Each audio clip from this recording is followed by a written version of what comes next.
Wake up, everyone, rise and shine. It's Adult Education Family Literacy Week 2024, and my name is Jeff Abramowitz, your host for the next hour. Here for COABE, we are celebrating Adult Education and Family Literacy Week. I'm hoping everybody is out of bed and getting ready to start your wonderful day, because today is all about adult education. This whole week has been about adult education, and super excited. Yesterday, I'm still flying high from yesterday, because yesterday we flooded the Hill, and really excited about seeing all our fellows and all our COABE members that were up on the Hill meeting with legislators, talking about adult education, sharing some awesomeness about the work that's being done in so many of the states, and really laying the groundwork for the impact that adult education has, and making sure that everyone on Capitol Hill is aware that adult education is something that's so important. Now, we've talked a lot over this week about, the importance of Adult Education and Family Literacy Week, and, just generally, but you really need to understand the impact of adult education in our country and what it really boils down to. So I want to give you a little bit before we kick it off today. One is that the average earnings for somebody that completes their GED is increased by $9,000 a year, $9,000. The average wage earnings increased by $10,000 for every 100 hours of seat time in classes. For every 400,000 adults who earn their high school diploma, the tax base increases by $2.5 billion, and the economy saves $200 billion with a B in reduced costs for public support programs that assist low literacy adults. Now, just think about the impact that has. And, a lot of times, you hear, show me the money. Well, it really is about impact and saving money, but also creating jobs and career opportunities. The highlight of my day yesterday was I was with Beyond Literacy, and Dawn Hanna from Philadelphia, and she brought a student with her, as well as a representative from Pico Energy, and they were just awesome. They talked about not only the successes of the student going and getting his certifications, and then you have the employer there talking about, we're giving them an opportunity to get hired in a career pathway, and it's just remarkable. So, keep up the great work, everybody out there. We're not done. We got 2 more days of Adult Education Family Literacy Week. A lot more going on this week. A few little things you can do.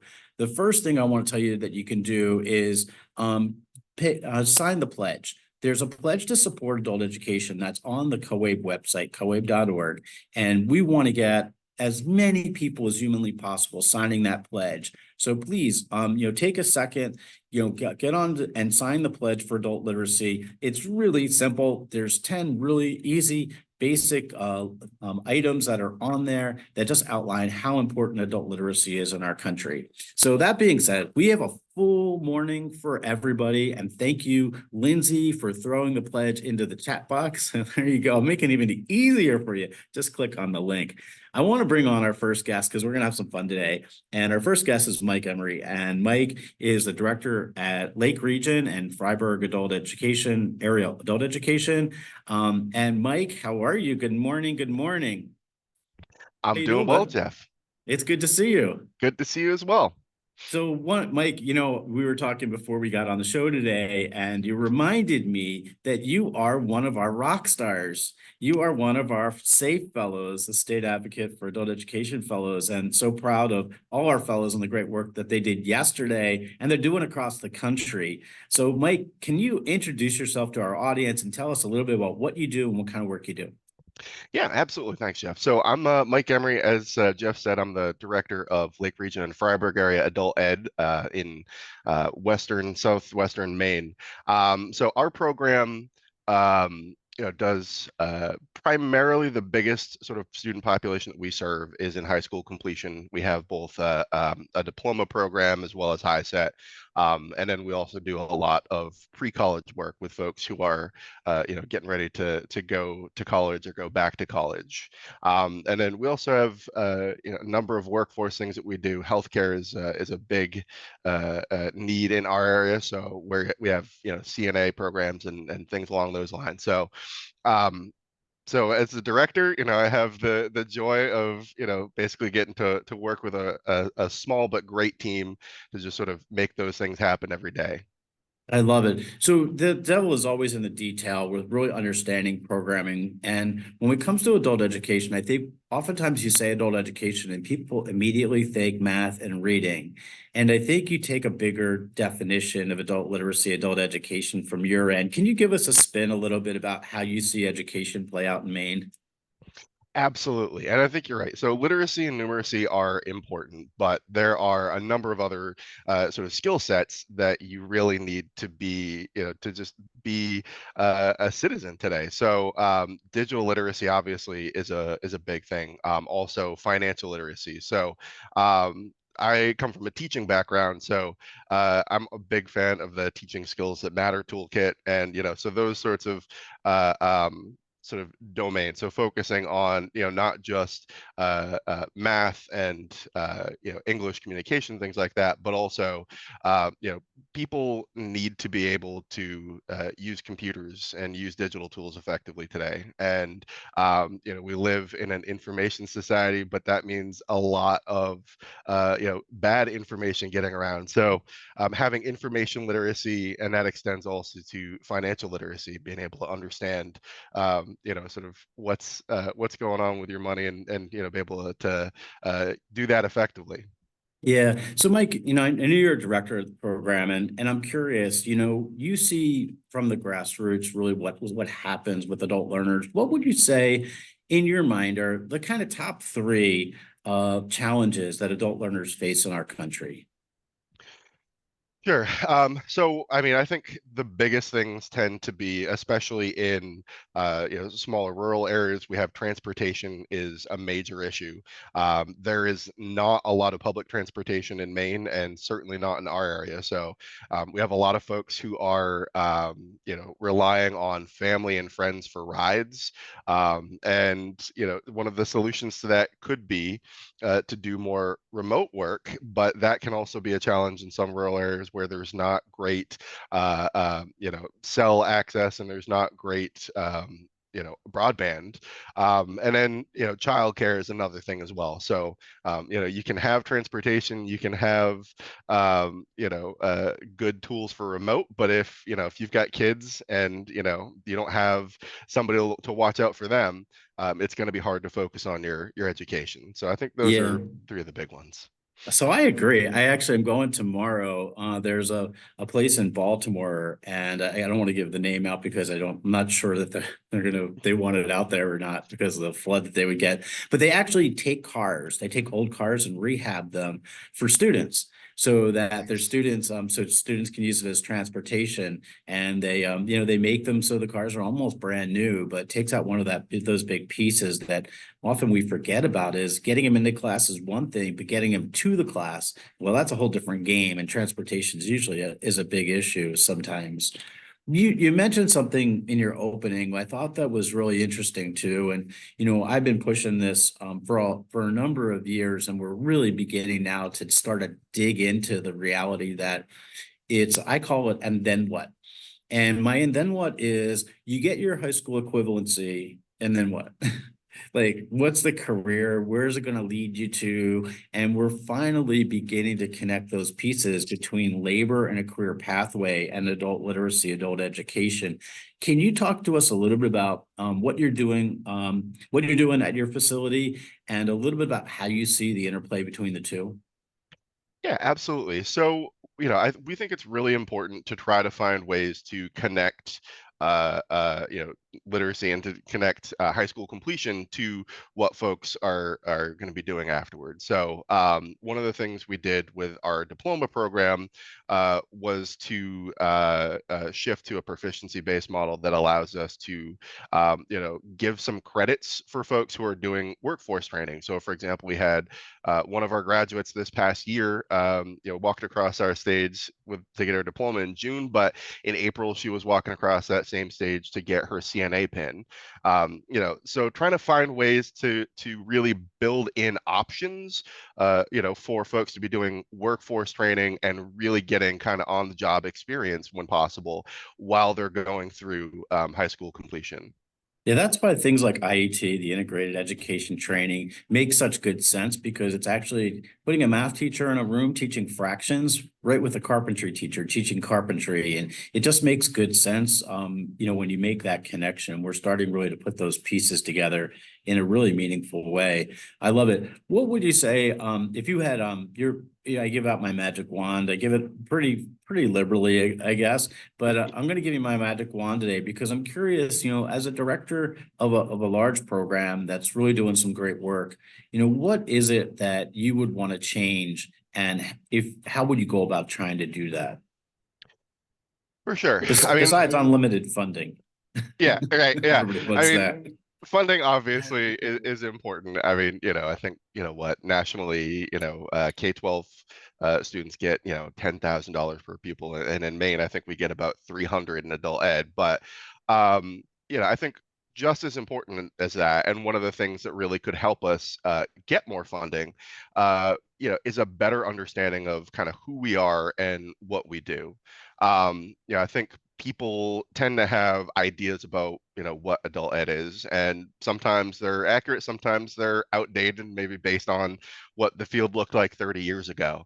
But I think, adult ed really is a field that serves everyone. I mean, we don't turn anyone away, and we're there to work with, some of society's most marginalized groups, whether it's justice impacted individuals, whether it's new Americans, whether it's, we have a much higher rate of low income folks coming through our doors than, you'd see just on average. And, these are folks who, need extra support to get that agency, because ultimately I think that's what adult ed really is about, is building up people's ability to do what they want and to have some agency in their life. Yeah, I get frustrated sometimes, Mike, because everybody says, I'm chair of the public policy committee for COABE, and they say, well, I can't really advocate. And I don't think people understand that just by inviting someone to your facility, just for a tour, just to sit in a classroom, to sit on a training program, like really getting to talk to your students, that in and of itself is advocacy. That's really one of the best ways of educating the public to the great work that's being done and how important adult literacy is. One thing I run into learners all the time, and they want to tell their stories, but bringing them into a classroom, man, is so impactful. And they just you can see the smile on people's faces, and they get it. They really do. Oh my gosh, this is what you're learning, and what it's going to lead to. So really understanding all of that is pretty remarkable. So we are celebrating Adult Education and Family Literacy Week, and I know we're in the fourth cohort of the SAAEF Fellowship program, and got to ask you, what do you think? I think it's great. I think it has been, for anyone who's out there watching, who's thinking about applying when the application opens for the fifth one, I would say for sure do it, because I think it's a great program and a great way to get some tools to learn how to advocate and to think about it differently. So Jeff, I love what you were just saying about how simple advocacy can be. And give a quick example of, we have a program up in Waterville, so just north of our capital. So as a state, we've done a great job of getting a proclamation from the governor the last several years for AEFL week. But this program reached out to their mayor, and they got a proclamation. So a couple of folks from the program went to city council last night and got to talk a little bit about what they do, and now the mayor is going to come to their program and, like you said, see what they're doing, which is just getting policymakers and getting local officials in is such a great way to for them to see what the impact of what they're funding. So I love it. Mike, I want to thank you for not only being a SAAEF Fellow, but for all the work that you do in Maine and continue up to continue the great work. It's really important, and your voice matters. And it really is having an impact not only on individuals, but their families. And that's the big thing. We were talking yesterday about the fact that the greatest determinant of a child's educational attainment in their lifetime is the education of their parent. And that's pretty remarkable. So if we can get people, parents and adults smarter, gosh, we're just going to be a far better country overall. So, Mike, thank you so much for your friendship, for being a fellow, and you're getting all these thumbs up and all these kind of love going on here on the screen. But we appreciate you, and thanks for joining us today. I appreciate it. We will talk to you soon. Absolutely. Thanks, Jeff. It's a pleasure. You're welcome. We're gonna move on. We have a lot more to cover today. I know Mike, everybody's giving Mike some love and some hearts and stuff. Pretty awesome. But our next guest today is a president and CEO of NCCER, and Boyd Worsham is going to be joining us. And when we talk about adult education, we've really been getting into the reality that it's the end then some, like what happens after you get your high school equivalency, and how can you really make a difference in people in their lives. And part of that is making the connection between adult education and that career pathway. And we're grateful for Boyd and their partnership with COABE for NCCER. And I've been a huge fan for a long time. I used to work in an organization that had a technical college, and we were, just huge fans of NCCER. And Boyd, welcome. How are you? I am well. Thank you very much. Glad to be here. Oh, thanks for jumping in today. I'm really excited because I think we finally got it. Like, we're finally starting to break down this barrier.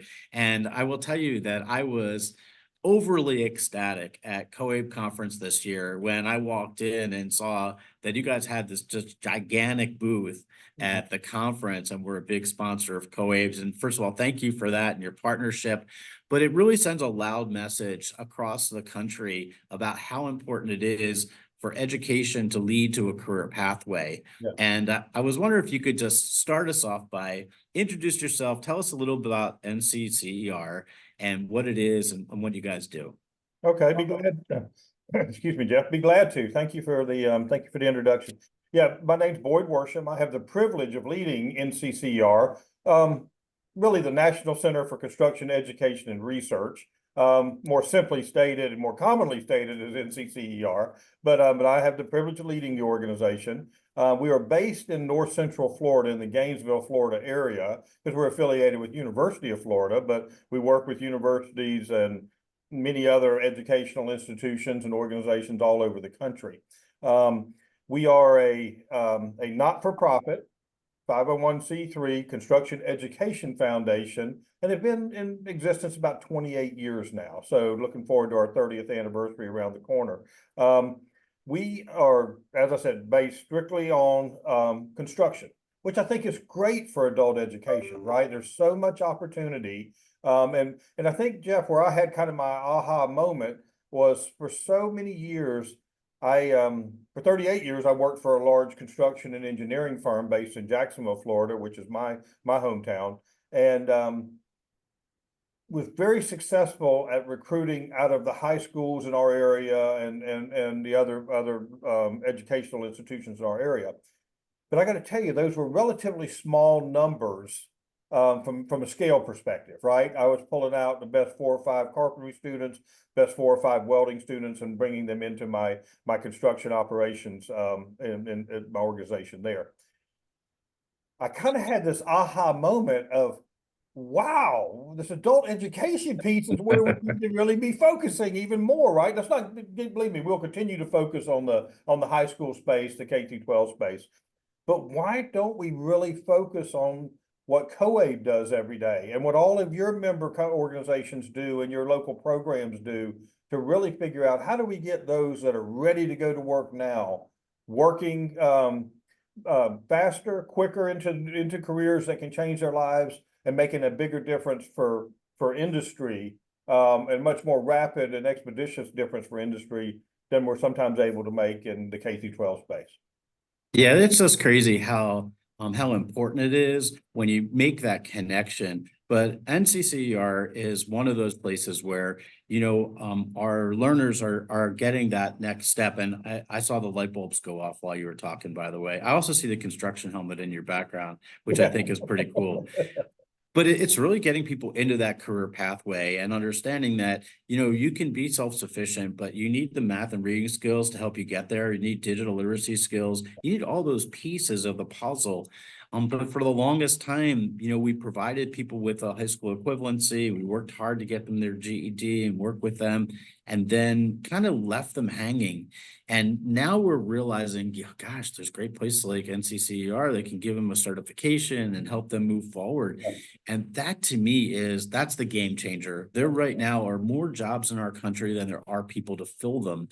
And we need to upskill our country dramatically. And the best way of doing it is taking all of our learners, our adult learners, and giving them that opportunity. So thank you so much. I'm curious from your perspective, though, what is the biggest challenge that you see students face that are trying to get that career certification and move in the construction field? Jeff, I think the biggest challenge is making that match with employers. And that's something we just as industry need to do better. You're exactly right with what you said, right? There's these great opportunities for these people to have better jobs. The industry always looks at it, and this is something I think you and I and the other leaders at COABE and the leaders at NCCER need to help bridge. But the industry looks at it as we need the people, right? They're looking at it, that way, because that's obviously, where they're living and breathing is, we need more people to execute this work we have. But I think that, it's up to leaders like us to really talk about and get them to think about, it's not only that, but these people need these jobs. These people need these careers, right? We have the opportunity to improve people's lives through construction education.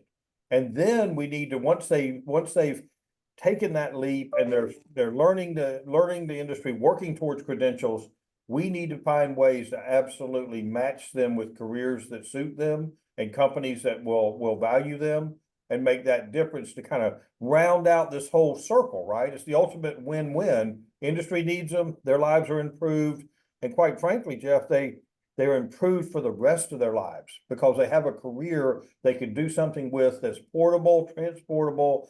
You can go anywhere in this country and they're building things, and you can help and you can have a career doing that. So Boyd, I completely agree. Yesterday up on the Hill, we had I was blessed to be in a group, small group of us that had an employer with us. One of the larger employers in Philadelphia, Pico Energy, was with us, Exelon, and they were there and they were telling our legislators how important it was to make that connection. And they're actually embedded in the classroom setting.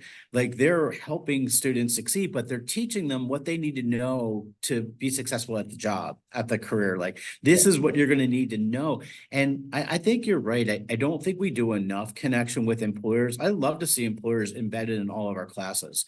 Like, let the employers sit there and say, no, they need to know this, and this is what they need to know to be successful in this particular job. And by gosh, if they know these things, then we're going to hire them, right? As soon as they get their high school equivalency or as soon as they get their certification.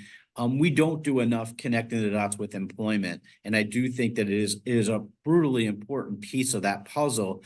As is the reality that, it's not just what happens inside the classroom, it's also outside the classroom. There's a great line by Walt Whitman. He said, we should all be curious and not judgmental. And I think when it comes to our learners, we need to ask the questions.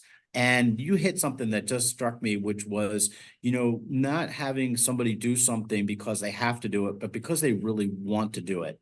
Like, giving them the career pathway that they really love to do. I really want to be in construction. By gosh, let's get them to NCCER so they can get certified and move on. Mm-hmm. And I don't think we think enough about that for our learners. We're too conscious about maybe just throwing them into a job. But, I always say, people are going to come back to you and they always say to me, Mr. A, I'm done frying fries and flipping burgers. I want to do something that's this. And that's where we have to start targeting. Mm-hmm. So I'm curious, NCCER is your national nonprofit, and you're doing great work all across the country. What would you like to see legislatively, or if you had a message for people up on Capitol Hill, what is it that you like them to know? I would like those legislators to know we need to find additional ways to fund programs to get people trained and educated in new careers so that we can create a sustainable career opportunity for them, right? It's sometimes, Jeff, I think it's really hard for people to change, to make change, right? They can't they can't necessarily go without a paycheck for a week, right? They can't, even for a week. So making a change we need to help people to be able to do that. We need to figure out how to say, you're in a job that we realize is never going to it's never going to change your wealth situation, and we need to help you to do that. And we need to find ways to fund programs at a higher scale, greater level in this country to assist people to move, assist people to start programs and assist people to participate in those programs. Because the great thing about construction, as with most of the programs that COABE partners with, is you get to earn while you learn, right? So all we need to do is help them transition over, and then they can go to work, learn as they're earning and growing their value with an organization if we can get them matched up properly.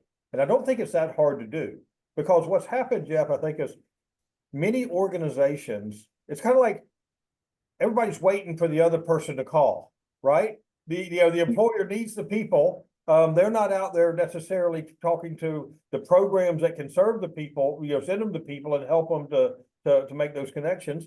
The programs aren't necessarily reaching out as far as they should reach out, but it's almost like you got, well, I'm waiting for them to call me. Well, they're waiting for me to call them, and we're not making that connection. But if we could get people, if we could get adequate funding to help make these transitions, fund these programs so that we can truly create sustainable change and change the in some cases, change generational poverty and stop that and give people jobs that they can go to that create real wealth over time.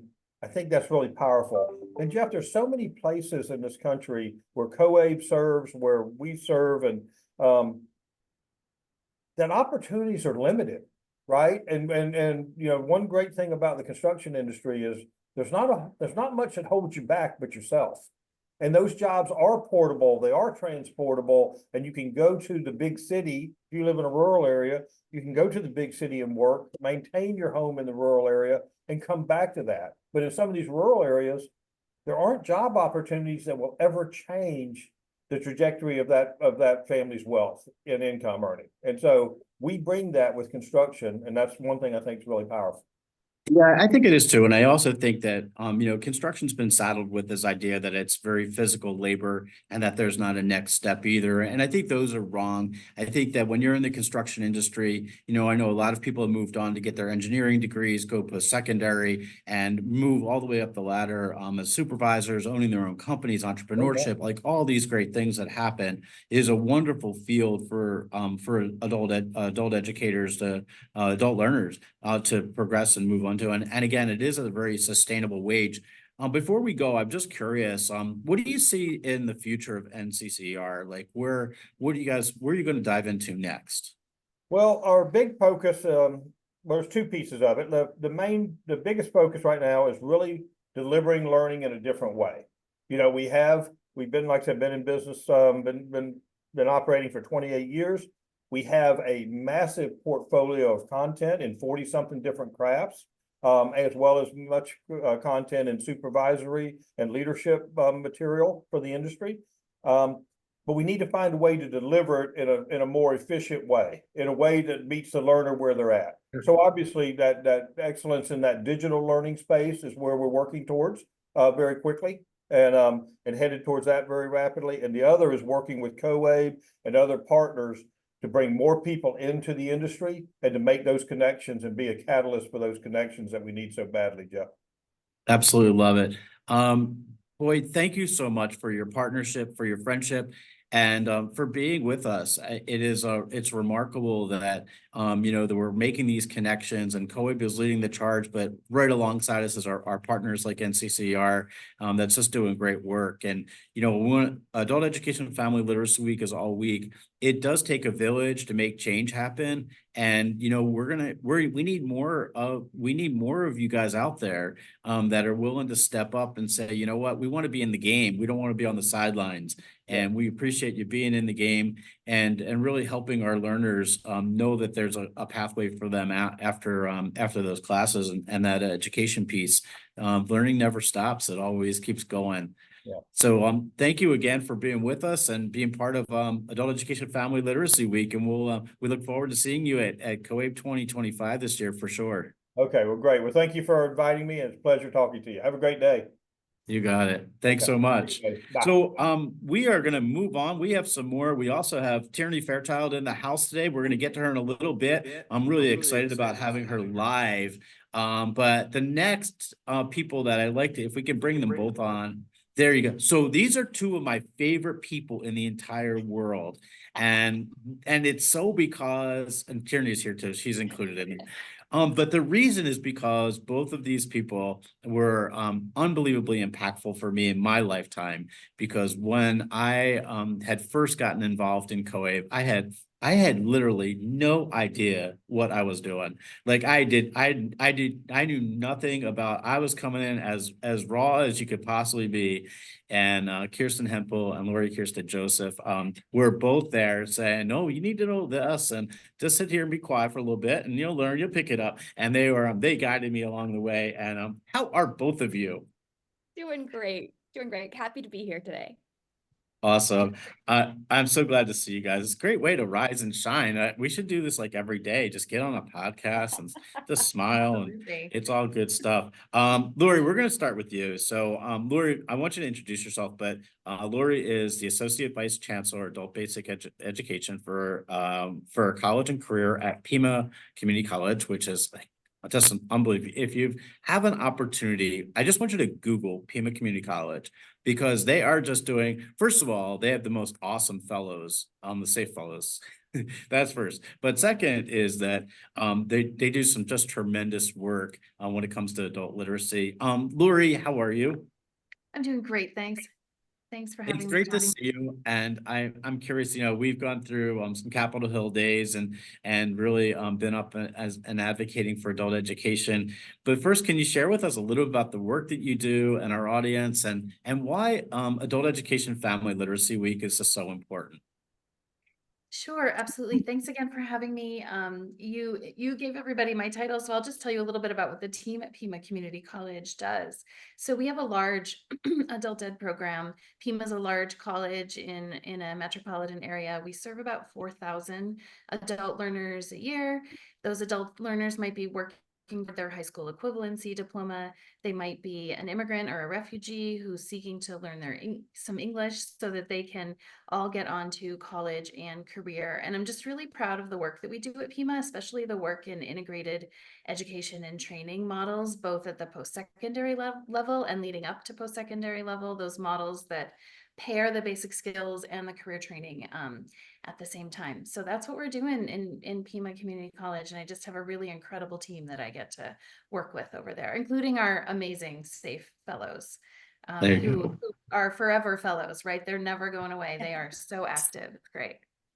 Sir, they're not going anywhere. So so one thing I do want to before we get Kristin to introduce herself is that you mentioned English as a second language, English learners in our country, and right now in our country, I'm just amazed that we haven't really just heightened the awareness of how important English language learners are in our country, really getting them integrated.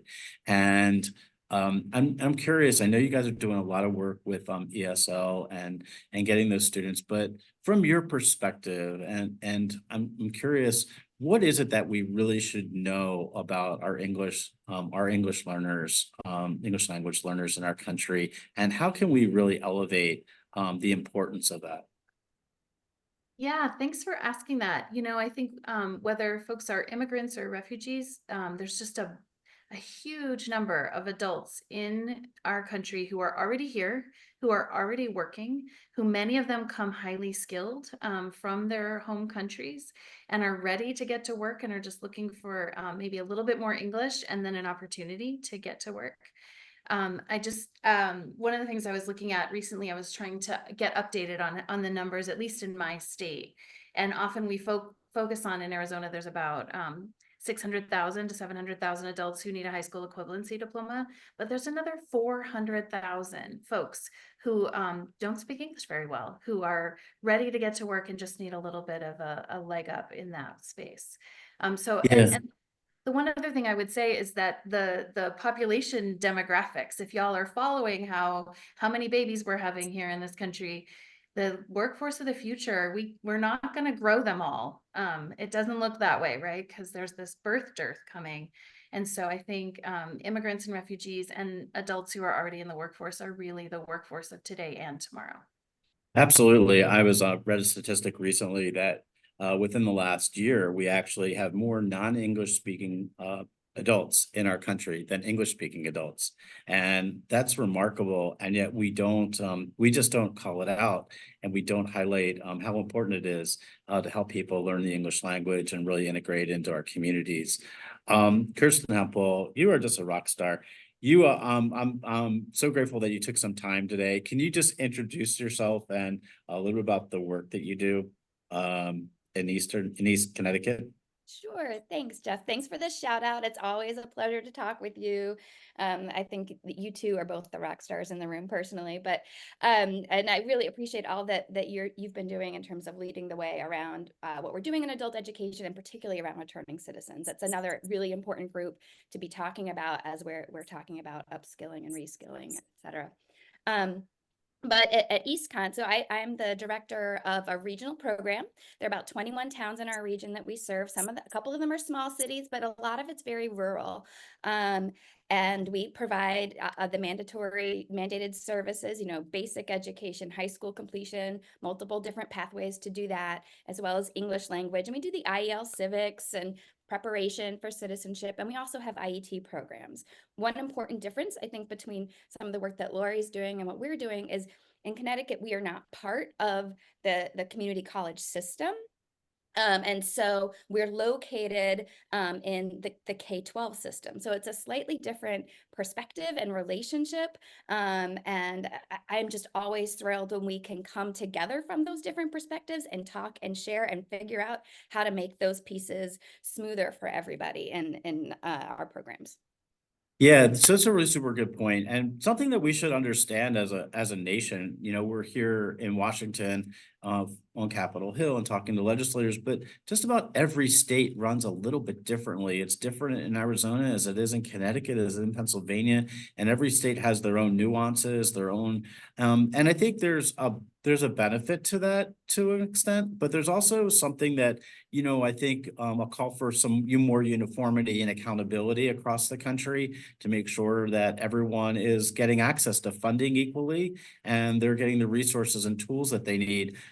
We are celebrating Adult Education Family Literacy Week, and I have to call this out because I saw this recently that Kristin, you actually have gotten so many proclamations across your wonderful state of Connecticut. I'm curious of how many did you get, and how in the world did you get all of those proclamations from all those legislators? Well, I don't have the final number. I just actually this morning was texting our case president, our executive director, to find out how many we have. I know I just got another one today, so I was thrilled about that. And I think I was actually surprised at how easy it was to go and just say, listen, this is the situation. You know it. We know it. We need to stand together. Here are a few facts. Here is something. Can you stand with us and support the people in your community, in our state? And everyone just said, yeah. And they said, what can we do? How can we get the word out? And I felt like we were flooded as a result. So it was really as simple as asking, explaining why, telling them, giving them the figures and saying, can you stand with us? I love it. So I do believe you miss 100% of the shots you never take. And, just getting out there and just actually asking and just saying, hey, what do you have to lose? But there's another underlying tone about the proclamation that we all should understand, is that a proclamation, may be a simple tool, but it goes a long way. It really vests legislators in understanding that they're part of the game too, and that they're recognizing publicly how important adult literacy is, adult education is.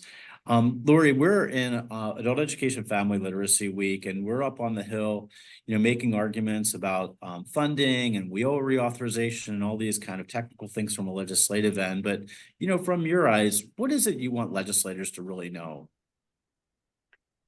Yeah, what a great question. And oh my goodness, Kristin, so great to hear about all of the work that you're doing and the proclamations. Just a great way to get the word out and to, like you said, get buy-in with legislators. I want legislators to know that we're here. I think it's important to acknowledge that they don't always know what the need is, or that we're here and we're doing this work to try and help adults get the skills they need to succeed in college and career. And then when I'm meeting with legislators, what I want them to know beyond that is I want them to know a few of our students and their stories. I just think it's so impactful. It can be faceless when we start to talk about these numbers of, 1 million people in Arizona who need it, and, 40 something million, however you rattle off all these numbers, and I think people glaze over, but you tell the story of that one student who came in maybe hoping to get their GED and figuring out, wait, I can also get a career training program at the same time, who thought maybe they might not even finish the GED and is now off to get their associates or their bachelor's, or this learner that I'm thinking of as I talk got her first job offer, and it was $80,000 with her, I will say, Wow. construction skills, following your previous podcast participant. There's just all this opportunity out there. And I think I need our legislators to understand, our elected officials to understand the need, and then who these folks are, and that I think when we talk about GED, or we talk about returning citizens, or even language learners and refugees, sometimes people are like, it's a second chance for these folks. And I think the message is, for some, it's the first, right? Depending on what they were dealing with that got them where they are now, this might be their first chance at really getting the skills they need to be successful. Yeah, I love it. And I think you're totally right. I was with some legislators yesterday, and we had a student with us who had just got his GED and went on, and the employer that hired him was with us. And yeah, at some of the meetings, it was as if I wasn't even in the room. It was like they wanted to hear from that student. And I don't think we do enough about telling our students stories, really putting them at the forefront, patting them on the back. And for many of them, it's truly an accomplishment, juggling a family and juggling work and all those other challenges that you have for adult learners. We have a few minutes left, and I'm curious. Yeah, good. I just want to say the other part of it that I think is so important is that legislators need to know that there are programs out there that are successful, that aren't as expensive as they may think. Like, we can talk about how big the problem is and how vast, but it is working, and we're making a difference, and it's making a difference because the learners are working so hard too. It's not like we're just giving them a program and they're sitting back and relaxing. They are sacrificing a lot in order to invest in themselves. And if they're willing to make that investment in themselves, and we only need a little from our legislators to give to them, to match and just provide the additional resources that they need in order for that investment on their part to be successful, then it's not that big of an ask of our legislators. They need to know that. And it's through the faces, it's through the figures. I just really appreciate you, Laurie, for raising that up. Yeah, so I'm going to take it a step further than that, because honestly, I think it goes a step further than that, which is their children. Their children are the ones that are now going to see mom and dad that finish school, that are going on to college, that are going to career, and they're the ones that's the generational impact. That's where you see change happen. And I wish, and I think eventually my North Star is to try and find a way to show that return on investment. Like that generational, how you make that generational change is so important. And both of you are playing such a big role in all of that. I do have one last question for each of you. And my question is this. You're going to both get my magic wand, and I want you to be able to make a change, anything that you can. And we're going to take funding out of the picture for now, because I think that funding is the obvious one. Like, we all know that it takes money to make some of these programs run and function. But there are things that I think that legislators miss on, which is the above the money piece of it. But if you could change something in the system that would really be impactful, what would that look like? Either one of you. I love that you took money out of it, because money's the easy answer, right? Because we think that will solve everything. But, to my mind, I think about the whole system of collaborators that we work with. I'm housed in a community college, so I'm right here with our career technical ed partners. We have our local job center partners. We have so many community partners we work with. So I think if I could wave a magic wand, it would be about supporting, incentivizing, and having this airtight collaboration, because collaboration is not easy, right? There's a lot of collaboration written into WIOA. There's a lot of other collaborations that are happening because of that. But I think if collaboration, if the partners could all have the time and the space to come to the table to make it a seamless collaborative system, that would be my dream. That Absolutely sounds love awesome. it. Yeah. Yeah. I mean, Kirsten, what do you think? I immediately went to that issue of barriers. And I think that there are barriers, systemic barriers that Laurie's talking about that are so critical and unnecessary. And I also think that there are other barriers that we put in our way, whether it's, sometimes a sense of, this is my territory, or this is what my expertise is, instead of really trying to listen. And sometimes it's really listening also to those learners and what the barriers are that they're facing, and really trying to make sure that we're making those connections.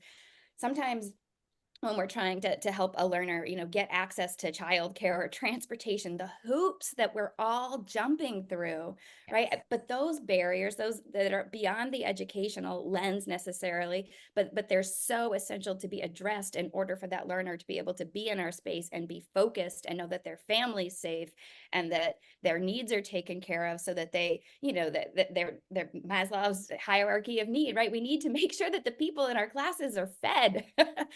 So those barriers as well, I think are part of it. And I appreciated what Boyd was saying earlier. It's really hard to ask someone who's underemployed to leave a job that's not making them enough money, but is making them something in order to enter a training, which will result in higher pay later, but there's that gap in there. And I'm always trying to figure that out with our learners.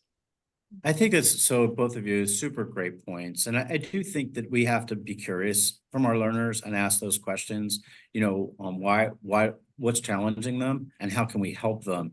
And it can be little things. I remember when I was a director that, I didn't understand that there were times when some women in our class weren't showing up because I just didn't see period poverty. I didn't know it well enough to know that there was an easy solution for it, and getting donations that could help women receive feminine products, or even just people that would be in class and that would have challenges, whether it was, getting a good meal or finding a home.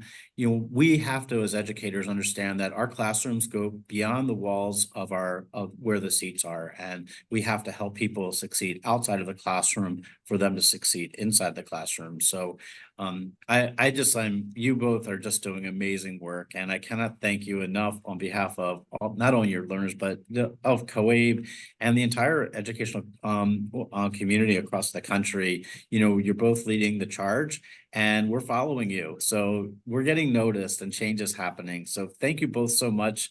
I do hope that you'll enjoy the rest of Adult Education and Family Literacy Week. And I just love you both, and keep up the amazing work. I will both catch up with you guys on the side.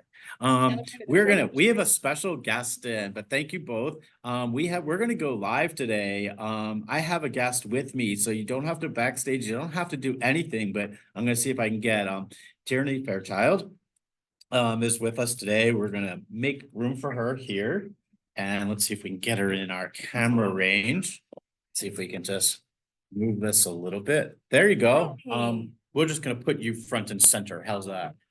There you go. You There you go. appreciate being here today. Awesome. Can you introduce yourself? Sure. I'm Tierney Fairchild. I am the co-founder and executive director of a nonprofit called Resilience Education. Our focus is on bringing high quality business and financial education to incarcerated individuals and learners, and to provide professional support post-release. And so we have we partner with business schools and actually law schools too, Jeff. We're here at UVA Law, and and we're running a pilot in business education law for reentry. So our real main focus is to reduce, to bring the business community and to help those future leaders who are MBA students and law students to kind of help people get on a path to economic mobility. So first of all, thank you for joining me today. I apologize for the technical. I'm trying to get my picture on, but for those that are listening, you don't care. So thank you for being here. I jumped down from Washington this morning and drove down, and I'm going to be speaking here in a little bit, really about justice and challenges that people in the carceral setting have navigating education as they come home. And I've been a huge fan, you know this, of resilience education and the work that you do. Can you kind of explain to us a little bit about resilience education and why it's so impactful? Sure, Jeff, thank you for the opportunity. I think Adult Literacy and Family Literacy Week, it's so important to think about how incarcerated individuals and people who are returning home have access to high quality education, not just any education, and the reentry support that they need. About a dozen years ago, the dean of the business school here at UVA at Darden received a letter from an incarcerated man asking for business education and help with his business plan because he didn't think he could get a job post release because of his felony conviction. And we know that that's such a big issue in the community. And that letter was given to my husband, who's a professor of strategy and entrepreneurship. And, you know, he answered that letter, starting a program with 4 of his MBA students in a men's facility down about an hour south of here. I got involved the next year because the women's facility said, this is great. Why aren't you doing it here? I love it. And so then we had 10 MBA students. I can tell you here with our partnership with Darden, we have 67 MBA students teaching 3 different facilities, 3 different classes. We've got law students now involved. We partner with Wharton. We partner with Columbia at Sing Sing. And we've actually we're going to other business schools as well. But importantly, we're really trying to build an allied community, right? Our MBA students are the instructors. So we're trying to level set with people who are incarcerated to understand they can have dreams. They can expect more from themselves and a career. And that's really where our post-release community comes in. About 4 years ago, I realized we left something on the table. You talk about this a lot. Maybe we need to do digital literacy in your case. In our case, it was, well, people are out in the business world. Why aren't they still helping? Why can't we build a professional network? And why can't we build the professional capital? Get more upskilling, get access to those jobs, get access to the networks that, as one person that donates to us says, successful people. So that's where we started. That's where we're headed. And, you know, our work like yours is growing, and we love the partnership that, I think we share the idea that students, whether it's university students or professional students, can really make a difference in this space. I love it. So those that know me know that I work in the world of incarceration, both behind the walls and as people come home, we work with individuals, try to get them smarter and into a career pathway. We have over 1.2 million people incarcerated in our country, and tragically, many of them, about 2/3, will find their way back inside the walls within 3 to 5 years. And what we spend on our carceral systems is about $20 billion. And as I always say, you put it in perspective, we spend $20 billion, but we fail 2/3 of the time. And in my humble belief that one of the solutions is education. It's getting people smarter, giving them the tools in their toolbox so they can be successful. And resilience education really does that. They really help build that confidence to give people an idea that there is a pathway for them going forward and there's opportunity out there. What do you see from your perspective as the biggest challenges facing adult learners that have been incarcerated or are currently behind the walls? Well, I think you hit the nail on the head when you said confidence. I think that thinking about, I like to say resilience, it's not just what we teach, which is business, entrepreneurship, financial education. It's how we teach. How we teach is through the case method, through Socratic teaching. And that process is really a dynamic environment where we're asking people what they think. It's probably the only time, and we hear this from our incarcerated learners, the only time in their day when someone asks them what they think. And so we've done some research and we know that we're building the confidence, and we're building that confidence by these MBA students who have a range of backgrounds. So you're getting exposure to the professional community, not just one professor, which no offense to professors, because I love them. I'm married to one, but when you have a group of people and you're building that, I think that confidence is the challenge, is coming out and being able to both advocate for yourself, to have knowledge, and to ask for help when you need it. Yeah, so I think the three words that people that are going through the justice, our criminal legal systems have the biggest challenge with are, I don't know, and yes, I can. Yeah. And if we can get them thinking to ask the right questions, then that's half the battle for them understanding that they can do it, they can conquer it. You have a captive audience. It's Adult Education Family Literacy Week. What message should we be giving legislators on Capitol Hill? I think that the investment in education, we know for incarcerated individuals, if you invest $1, you return 5. So that should return on investment that makes a lot of sense. We also know here in Virginia, and when we started in this space, and again, our role is to try to bring the business community and business schools and law schools into this work. I think we need to be building awareness and understand that the cost of incarceration approximates the cost of tuition here at UVA. And so when we think about that cost, we could invest in education, we can invest in reentry, and we can invest in these individuals and the post-release support that they need. I like to think of it as we have to connect the dots. We have to take that long arc and understand if you're going to say reentry starts the moment you're incarcerated, well, then we have to help people all the way to the career side. And that's, I just want to say, since I do have a captive audience, that's where if anybody is interested in, we have a resilient professional community that any person who's a returning citizen or returning individual can join. And all they have to do is be motivated, and we're here with mentorship and other allied support to help them. Yeah, I really have been a huge fan of the work that you do. And, we catch up at COABE conferences and thank you for the support of COABE as well. They sponsor this podcast and, they're doing great work across the country, but in large parts because they've just gotten the best and brightest and they surrounded them with in partnership. And that's really Resilience Education that is doing that. And I'm just so proud of you and the work you're doing and looking forward to doing a lot more in this space. We were yesterday, a number of senators and congressmen that we talked to were asking about correctional education, and they were curious about what we could be doing more to stop the revolving doors of our prisons and jails. And education is the center of all that, and helping people understand it starts with education and goes into a career pathway and getting people into those jobs when they come home that are really meaningful and sustainable, really big pieces of it. So I really love it.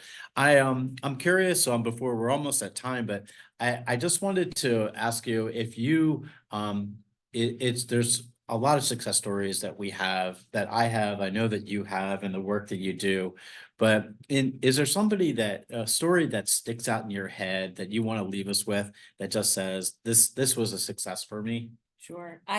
I learned we do training for MBA students, and I learned in a training when I brought one of our formerly incarcerated success stories to that training that when I pulled her, we were inside, I was visiting a classroom. She had served 20 years and she really grew up in prison. Turns out that she said, when you came out of the classroom and got me at the bathroom, at the water fountain, because that's what they would do. They would go and meet their friends in other classrooms. I said, Robin, we really need you in the classroom. We need your voice right now. And she is now a very successful salesperson, an executive. And I just want to say that, so successful that she's had different mentors. She's helping us build the resilient professional community. She leads our community advisory board. And I think that those kinds of success stories where you believe in yourself and you can get the help that you need and reach out, that's really what we're about. Awesome. Tierney Fairchild, thank you so much for being with with us, Resilience Education. We're about at time, but this has been the Rise and Shine podcast. You're going to hear more from us the rest of the week. We'll be on tomorrow. We'll be on Friday. And we got Fab Friday with our fellows Friday afternoon, 2:00. Everybody stay tuned. But if you can do anything this week, go out, just be an advocate, have somebody come to your site, take a look, just do something, even sign the pledge, do something simple and get it out there. But it's always a pleasure being with everybody. Thank you. Big shout out to all our wonderful guests today. And we'll see you soon. I'm going to let Bethel take us out today. See you, everybody.